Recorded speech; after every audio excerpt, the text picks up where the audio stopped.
प्रिय मित्रों, CMPC YouTube channel पर आपका स्वागत, अभिनंदन। देखिए, आज का जो हमारा टॉपिक है मैथमेटिक्स के अंदर समांतर बल एवं आघूर्ण यानी कि पैरेलल फोर्सेस एंड मोमेंट्स।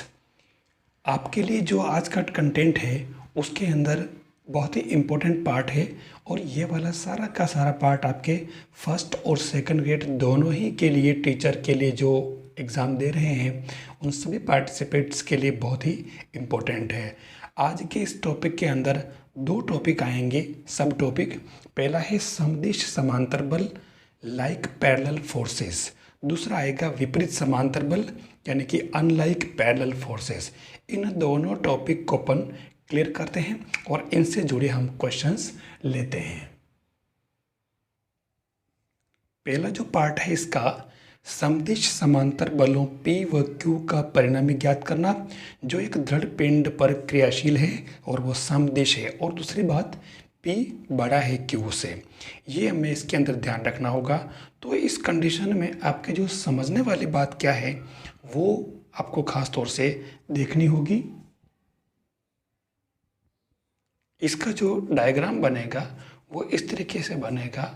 आपके ये जो है AB एक क्रिया रेखा है और इस पर इस तरीके से दो बल काम कर रहे हैं, बल P और बल Q।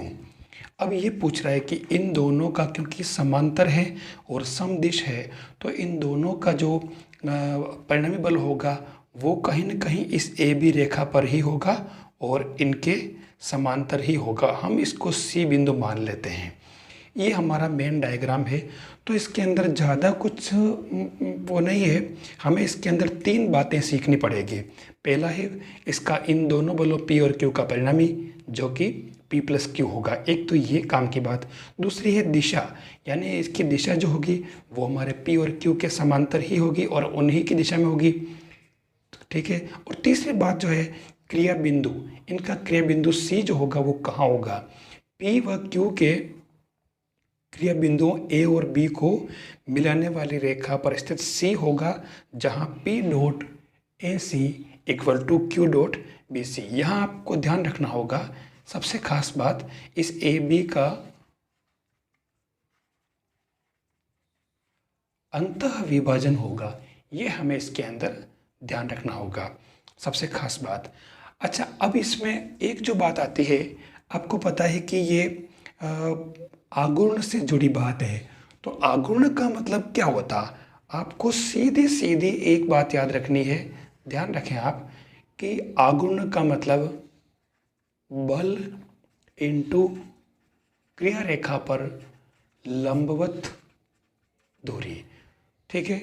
ये आपको ध्यान रखना होगा। तो C का जो है, वैसे भी यहाँ अगर देखें तो ये C है क्रिया रेखा, तो ये बल P इंटू लंबवत दूरी इसकी ऐसी हो जाएगी क्रिया रेखा की, और क्रिया रेखा पर, और इधर जो है Q की जो लंबवत दूरी वो BC हो जाएगी। तो ये बल इंटू लंबवत दूरी बराबर बल इंटू लंबवत दूरी, ये हमें इसके अंदर ध्यान रखना होगा। और सबसे खास बात जो हमारे क्वेश्चन के अंदर, एक तो ये और एक ये दोनों चीज़ें इसके अंदर काम आएगी, जिनको अपन मेन यूज़ करेंगे। बल इंटू लंबवत दूरी बराबर बल इंटू लंबवत दूरी, ये एक बैलेंस हो गया और इसी से हम क्वेश्चन को आगे बढ़ाएंगे। अच्छा, एक बात कहना चाहूँगा, ये हमारे समांतर और समदिश बल है। अगला टॉपिक विपरीत बलों का होगा, समांतर भी है।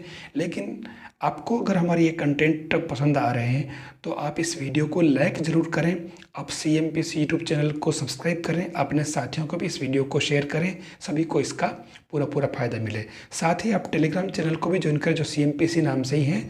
आपको इसके बारे में कब कौन सा टॉपिक मिलेगा, इसके बारे में इसकी पूरी जानकारी मिलेगी।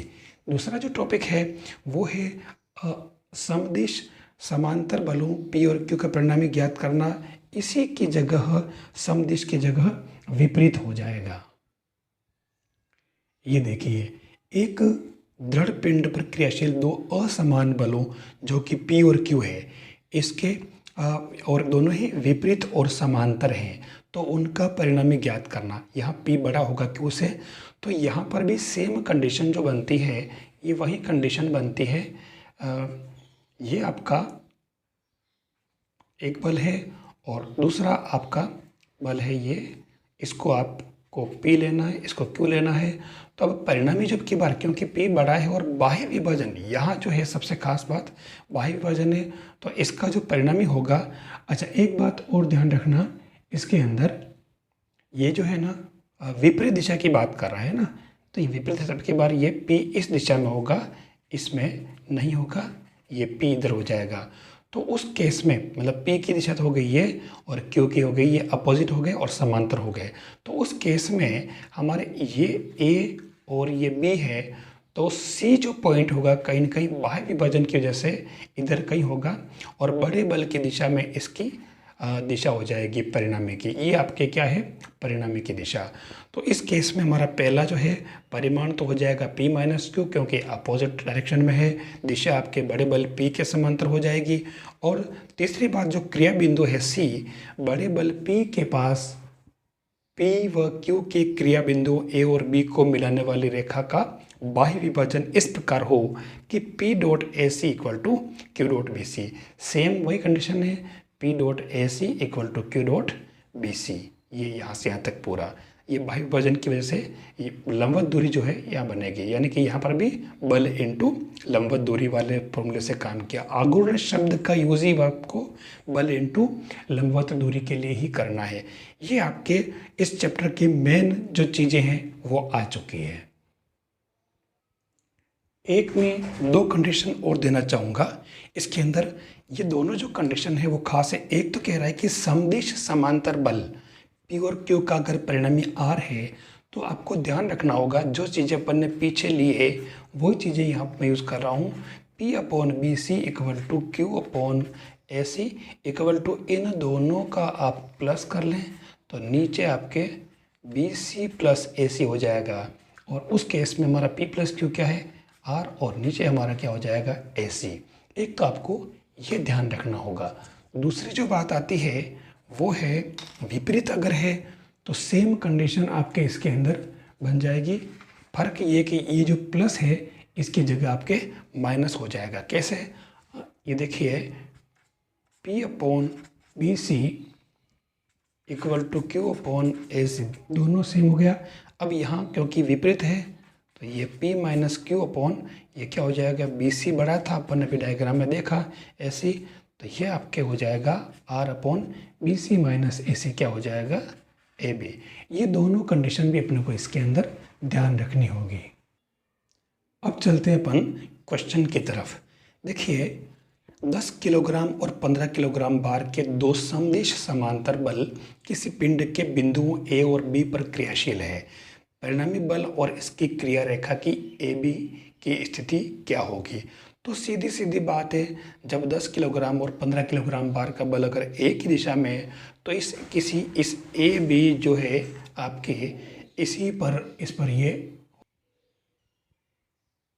तो ए और बी की जो सी बिंदु पर इसका होगा, तो साफ साफ बात हो गई R equal to P plus Q, क्योंकि एक ही दिशा में है तो ये 25 किलोग्राम हो गया।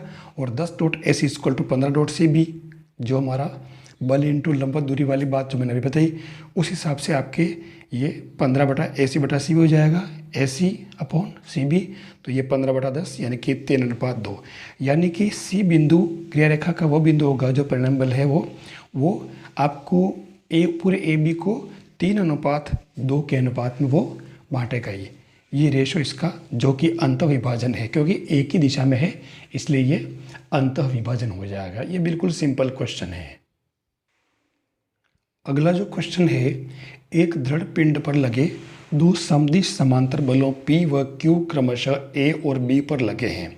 यदि P व Q की स्थिति परस्पर बदल दी जाए तो आपको प्रूव करना है कि परिणामी का क्रिया बिंदु ए बी के अनुदिश x से शिफ्ट हो जाएगा, जहां x equal to P minus Q upon P plus Q A B. देखिए ये हमारा इस क्वेश्चन का फाइनल रिजल्ट है, यानी कि वो कितना शिफ्ट होगा वो इसके अंदर दे रखा है।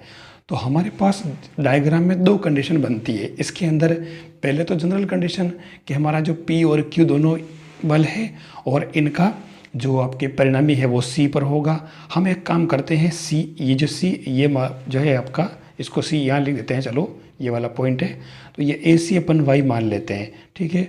और पूरी दूरी अपन ने इसको जेड बना ली, जो हमारी ए बी, ध्यान रखना आंसर में हमें ए बी लाना है। अगर सोल्व करेंगे तब जेड के फॉर्म में अपने को आंसर लाना पड़ेगा पूरा, जेड को अपन रिमूव नहीं करेंगे क्योंकि जेड हमारा ए बी है और ए बी जो प्रूव करना उसके अंदर आ रहा है। तो पहली कंडीशन अपन ने डाल दी P dot A C equal to Q dot B C, जो अपन जानते हैं, ठीक है ना, बल इंटू लंबवत दूरी बराबर बल इंटू लंबवत दूरी। तो P और हमारे ए सी दे रखा y इक्वल टू क्यू, और बी सी जो है देखिए B से C तक, तो आपको मालूम है कि अगर अपन इसको ये जो कह रहा कि x दूरी से शिफ्ट हो जाता है, इस परिणामी C से C डेज पर आ गया है, ठीक है। तो अब ये तो रहेगा, और अब आपके ये वाला बच्चा जो कितना होगा, ये z माइनस इन दोनों को घटा लो, है ना, z minus x plus y, यानी कि x माइनस में बन जाएगा, माइनस अंदर चला जाएगा। तो उस केस में ये q into x plus z minus x y. अब इसको अगर सिंप्लीफाई करें तो p plus q y equal to q चला जाएगा, इसको आप यहीं छोड़ें। अब दूसरी कंडीशन जो कह रहा है वो कि यदि p और q की स्थिति परस्पर बदल दी जाए, मतलब q तो आ जाए यहाँ पर और p चला जाए वहाँ, तो उस केस में सीधी सीधी बात है, आप देख लो ये q इधर आ गया, ठीक है, और p उधर चला जाएगा। तो उस केस में हमारे पास जो x प्लस वाई, क्यू के लिए q यहाँ आया, तो अब की बार परिणाम ये हो गया, ध्यान रखना q ये बन गया है आपका अब की बार, और p आपका ये बन गया है। तो q के लिए ऐसी कंडीशन में परिणामी आपका क्या यहाँ पे आ गया है c डेज, तो q के लिए लंबवत दूरी हो जाएगी ये जो कि x प्लस वाई है, और p के लिए हो जाएगी ये जो कि z minus x minus y है।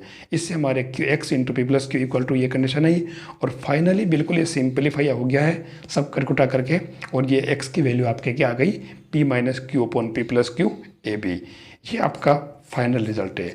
जहाँ तक हो सके कैलकुलेशन से हमें बचना चाहिए, ठीक है, और इसके अंदर हमें कोशिश ये करनी चाहिए कि हम इसको डायरेक्ट ही समझ सकें।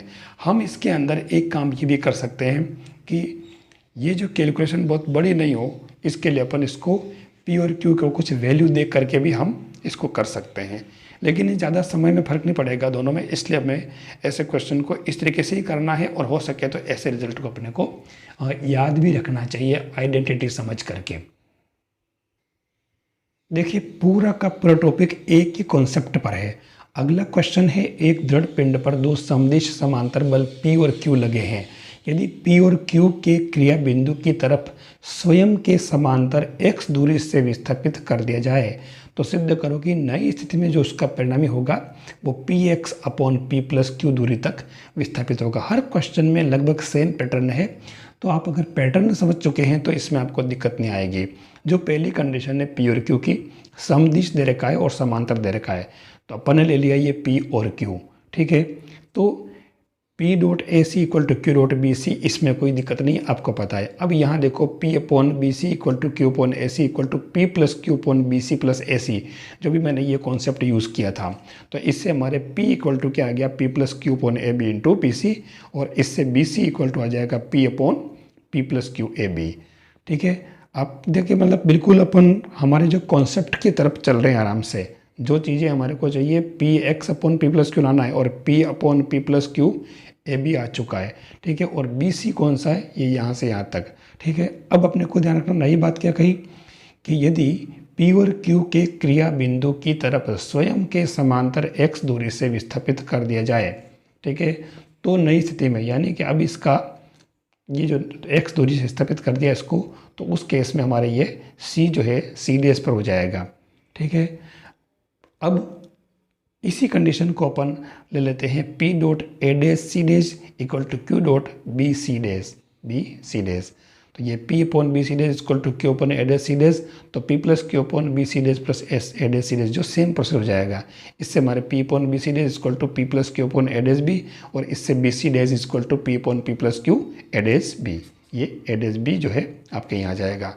अगर आप ध्यान से देखें तो ये पी सी, ये बी सी है ना, सॉरी बी सी जो हमारा P upon P plus Q है, और इसको सोल्व करने पर जो जैसे हमने इस पैटर्न को सोल्व किया है सेम इधर भी हमारे बी सी की जगह बी सी डेज आ गया है P upon P plus Q A dash B. अब हम क्या करें, बी सी पहले वाला और दूसरी बार में बी सी डेज हम दोनों निकाल चुके हैं, बी सी और ये आपका बी सी डेज। हम बी सी में से बी सी डेज को माइनस करेंगे तो हमारे परिणामी की स्थिति जो है ये वाली आ जाएगी, ये डिस्टेंस आ जाएगी। सी सी डेज हमें निकालना है। ये हमने B C minus B C dash equal to P upon P plus Q और A B minus A dash B, तो ये आपके C C dash equal to आ गया P upon P plus Q X. तो ये इस तरीके से आपके फाइनली रिजल्ट आ जाएगा जो हमारे को इसने पूछा था कि अब P X upon P plus Q अभिष्ट दूरी पर हमारा परिणामी बल शिफ्ट हो जाएगा। एक क्वेश्चन और लिया है, देखिए, एक दृढ़ पिंड के बिंदुओं ए और बी पर विपरीत समांतर बल पी और क्यू, पी बड़ा है क्यू कार्यरत है। यदि पी और क्यू में एक्स की वृद्धि करें तो प्रूव करना है कि परिणामी की क्रिया रेखा X upon P minus Q ए बी दूरी से विस्थापित हो जाएगी। देखिए अब की बार हमारा जो चेंज आया वो क्या आया है, विपरीत समांतर बल। तो पहली कंडीशन तो अपन जानते हैं P dot A C equal to Q dot B C, इसमें कोई दिक्कत है नहीं। दूसरी कंडीशन में सेम जो स्थिति है वो की वो, क्योंकि पहली कंडीशन में हमारा जो है परिणामी यहाँ सी पे था, लेकिन अब की बार इसने जो कहा कि ये आपके x दोनों में वृद्धि कर दी जाए p और q में, तो ये p के अंदर p प्लस एक्स, q के अंदर q प्लस एक्स, तो उस केस में हमारे इसके अंदर ये जो लंबवत दूरी AC की जगह AD हो जाएगी और इधर BC की जगह आपके BD हो जाएगी। बस ये हमारे दोनों कंडीशन आ चुकी। अब हम इसके अंदर क्या करें, इसको हमने सेट किया है, आप देखें p प्लस क्यू इसी को आगे बढ़ा रहे हैं और AD को हमने AD को क्या लिखा, AD प्लस CA, ये मतलब AD को DC प्लस CA लिखा है और Q प्लस एक्स को हमने BD जो है हमारा BC यहाँ तक D, तो BC प्लस CD लिख दिया। इसको आप देख लीजिए इसके अंदर, तो ये P plus Q, P plus x और DC हमारे पास में जो अपने को शिफ्ट करना है वो, यानी कुल मिलाकर के फाइनली में निकालना क्या है, DC यानी कि y की वैल्यू निकालनी है, plus CA equal to Q plus x BC plus y हो जाएगा। अब इसी को अपने सिंप्लीफाई किया है, कुछ नहीं, थोड़ा सा लग रहा है कि कैलकुलेशन लंबी है, लेकिन ये P plus X Y plus P plus X C दोनों को अलग अलग कर दिया, इधर Q plus X B C और Q प्लस एक्स वाई कर दिया। फिर इसके अंदर अपन, क्योंकि हमें निकालना क्या था, y निकालना था, तो हमें इस टर्म को और इस टर्म को साथ में लेकर के और सेट करना होगा। तो ये इसके अंदर आप देखें वाई पी यानी कि P Y minus Y Q equal to Q dot B C plus X dot B C minus P dot C A minus X dot C A, या इनको भी अपन ने मल्टीप्लाई करके अंदर और सेट किया है कि जहाँ जहाँ से ये पी वाई और क्यू वाई इन दोनों को साथ में ले लिया है यहाँ से, ठीक है। एक्स वाई इसके अंदर भी आ रहा है, एक्स वाई इसके अंदर भी आ रहा है, तो वो कैंसिल हो जाएगा, बस ये बचे। और इसके बाद अपन इसको सिंप्लीफाई कर देंगे, है ना, इसको अंदर मल्टीप्लाई, देखो ये वाला एक्स वाई कह रहा था मैं, ये एक्स वाई और ये एक्स वाई तो कैंसिल हो जाएगा, खाली पी वाई बचा और यहाँ ये क्यू वाई बचा, इससे हमारे वाई निकल जाएगा। अब इसको अपन आगे बढ़ाते हैं, बस इसके अंदर से तो अपन वाई बाहर ले लेते कॉमन, और क्यू डॉट बी सी ध्यान से देखना और पी डॉट सी ए, आपके पास में ये क्यू डॉट बी सी और पी डॉट ए सी दोनों इक्वल है, ठीक है ना, ये वाला है, तो ये तो आपके हो गए कैंसिल, है ना, कहाँ से, ये बाई इक्वेशन 1 दोनों सेम हो गए, 0 हो गए। तो अब आपके पास में बचा क्या है, यहाँ पर आप देखो p माइनस क्यू वाई और यहाँ हो जाएगा x into B C minus C ए।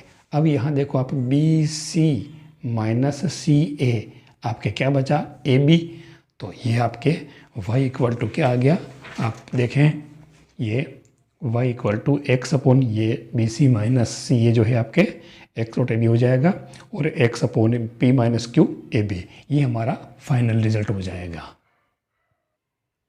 ऐसे ही एक क्वेश्चन और है, एक व्यक्ति अपने कंधे पर रखे एक डंडे के एक सिरे पर W भार बांध कर ले जाता है। यदि कंधे से हाथ और वजन की दूरी क्रमशः x और a हो तो प्रूव करना कि कंधे पर जो दबाव होगा वो W into 1 plus a upon x होगा। आप ध्यान से देखें, एक अक्सर कंडीशन बनती है कि पर्सन जब कोई ग्वाला होता है तो वो एक लकड़ी को अपने कंधे पर दोनों हाथों के बीच में थाम के ले जाता है। ये सी जो है उसके गले वाला पोर्शन है, गले पर रहती है लकड़ी पीछे की तरफ, और यहाँ पर वो दोनों अपने हाथ रखता है। तो इस तरीके से इन दोनों जगह जो हाथ से रखता है, तो यहाँ डब्ल्यू डेज और डब्ल्यू अपन मान लेते हैं जो उस पर दबाव होगा।